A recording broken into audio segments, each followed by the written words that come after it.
back to New World next week. I'm James Corbett at corbettreport.com. And I'm James Evan Pilato of MediaMonarchy.com. Our IQ scores dropping like flies.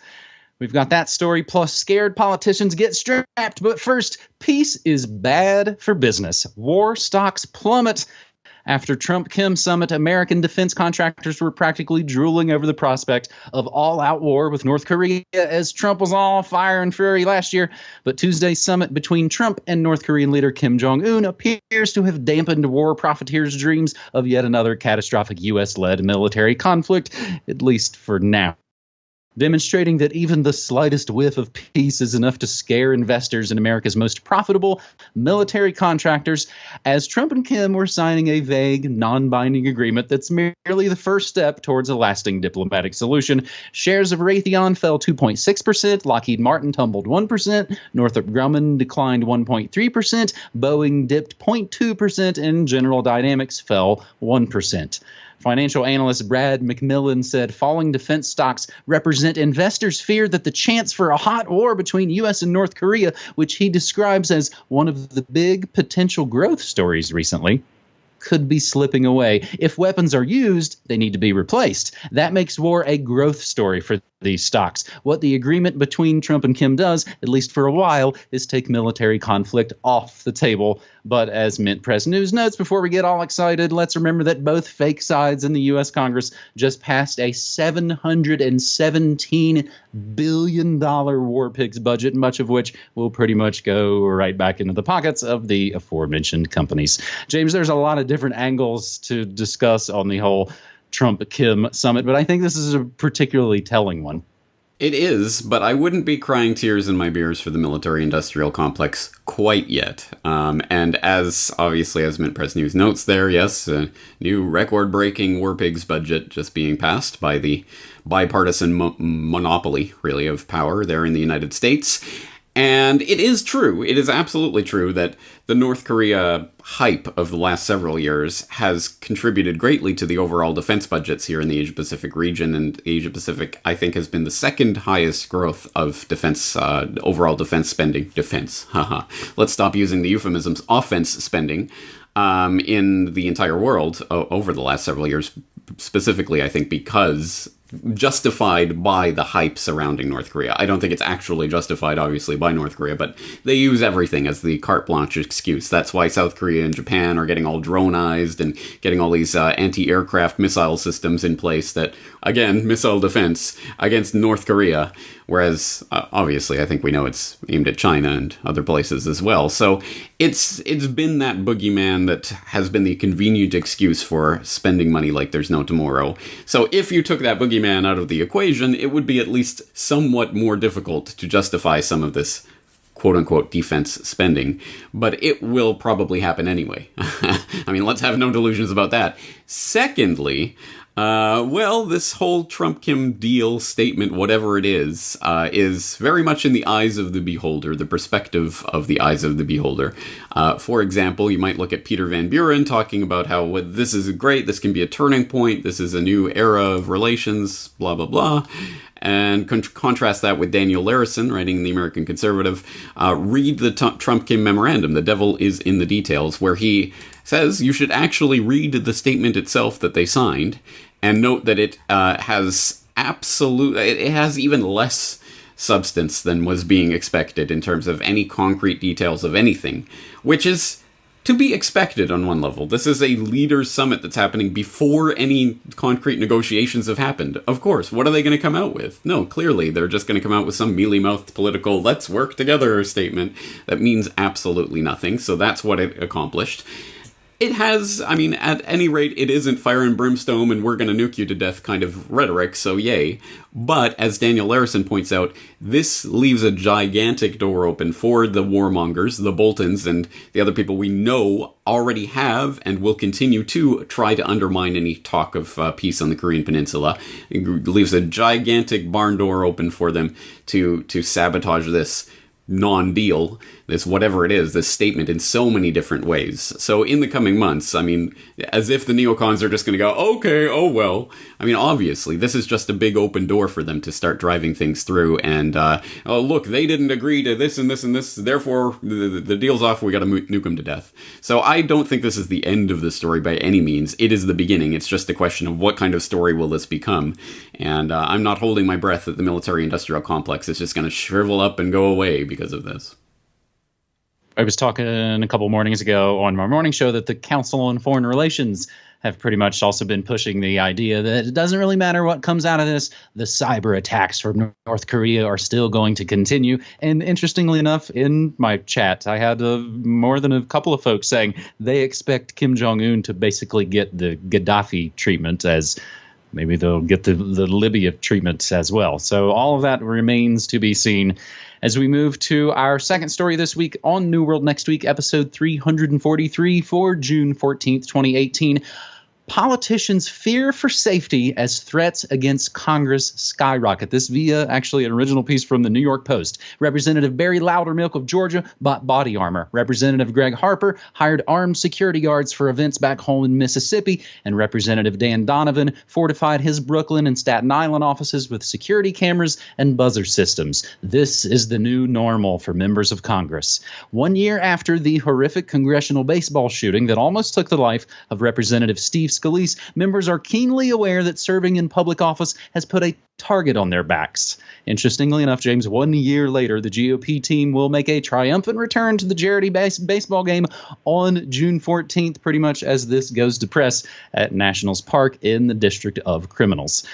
But they claim that the threats against Congress have skyrocketed. In 2016, there were 902 threatening incidents and communications against members of Congress. By 2017, the reports had more than doubled to about 2,000, according to the House Sergeant at Arms office. In response, the House Administration Committee allocated $25,000 to each member in 2017 and again in 2018. No small amount. That's $25 million just printed out of thin air to beef up their personal and office security, prompting members to hire bodyguards for events and equip offices with panic buttons and shatter-resistant glass. In recognition of the threat level, the Federal Election Commission also ruled in July 2017 that lawmakers can also use campaign funds, those typically spent on TV propaganda ads and junk mail, to install security systems in their homes.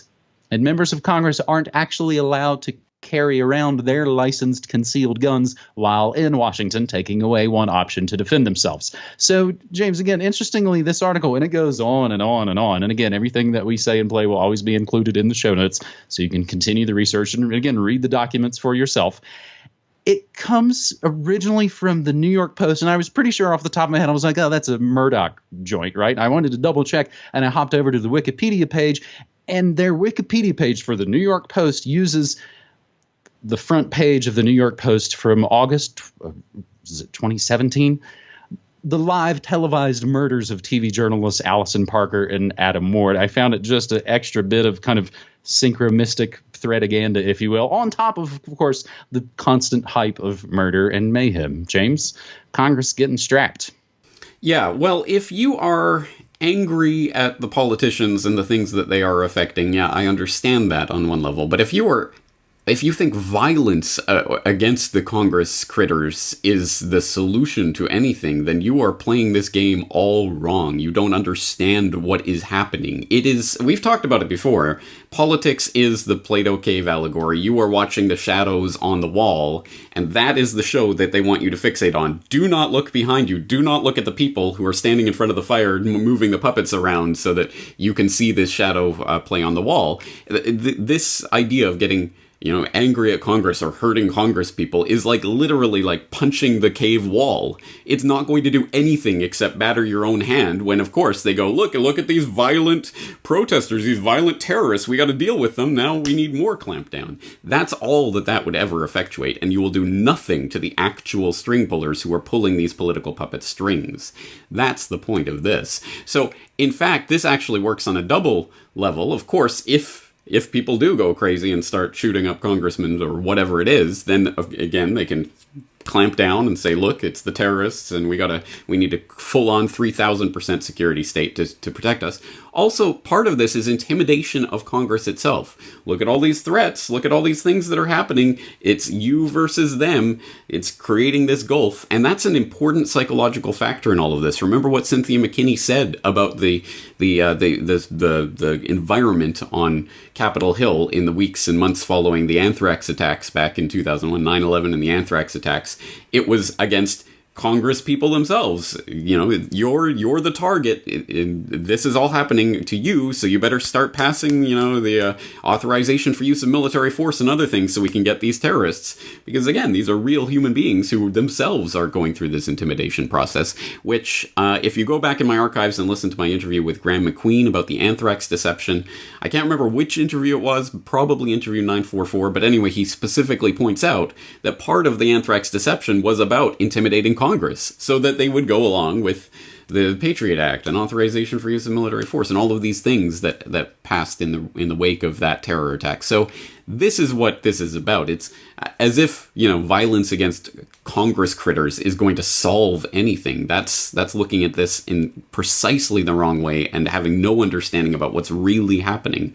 It's the string pullers. It's not the shadows on the wall that we should be directing our anger towards.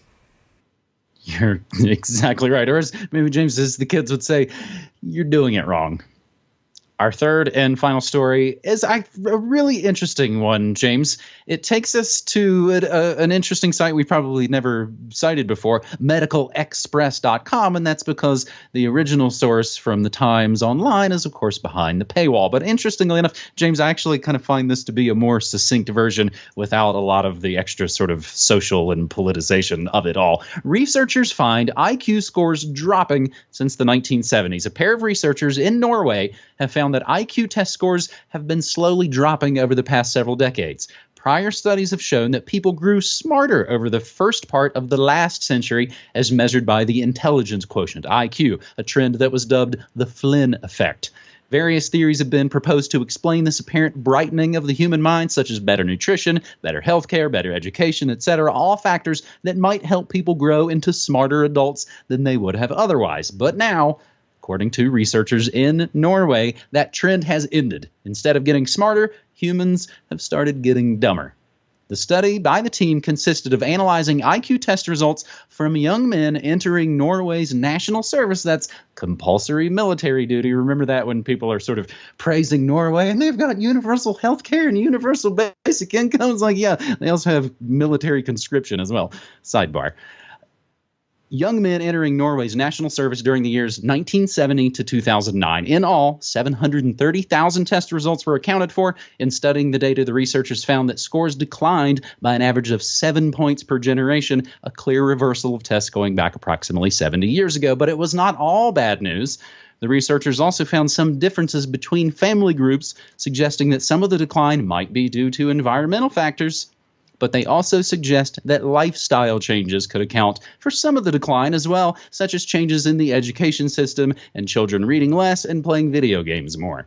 Sadly, other researchers found similar results. British team found IQ scores fallen 2.5 to 4.3 points every decade since approximately the end of World War II. This past December, another group from the U.S. found that kids who grew up eating a lot of fish tended to have higher IQs, and they slept better too, which is another factor involved in adult intelligence levels. Notably, children in many countries in the modern era eat very little fish. Now, we will include the half-paywalled story Dumb and Dumber, Why We're Getting Less Intelligent. That comes from the Times. And the original piece of research we will link you back to, Flynn effect and its reversal are both environmentally caused. Now, James, we can even note a little behind the scenes. I was going to say at the beginning of the episode, IQ scores are dropping like flies, but we noted we should maybe change that to a question. Are IQ scores dropping like flies? And from what we can tell from the research, they are, with dudes in Norway, right? Exactly. This story and the incredible hype and coverage it's getting, just type it into a Google News search or whatever, and you'll find dozens and dozens of results on all sorts of different sites, and they're hyping this. Oh, IQ scores are dropping. People are getting dumber. This is what's happening to the youth, because this is headline fodder. This is also scientific illiteracy 101. Number one. go to the actual study itself. And, I mean, even note the study's title, Flynn effect and its reversal are both environmentally caused, which should show something about how this isn't about just, young people today are stupid. It's, well, there's something going on here, and it seems to have environmental factors at play. But as you say, this is from a study that's been done, and it's followed, I think, 730,000 IQ tests over several decades of Norwegian men, specifically. So yes, it's a very specific sample, and in fact the data shows that that is not happening worldwide. I'll throw in a link to a meta-analysis that was done in 2014, the Flynn effect, a meta-analysis that shows that up to that point, 2014, it was a global phenomenon of about 3 points rise in IQ per decade.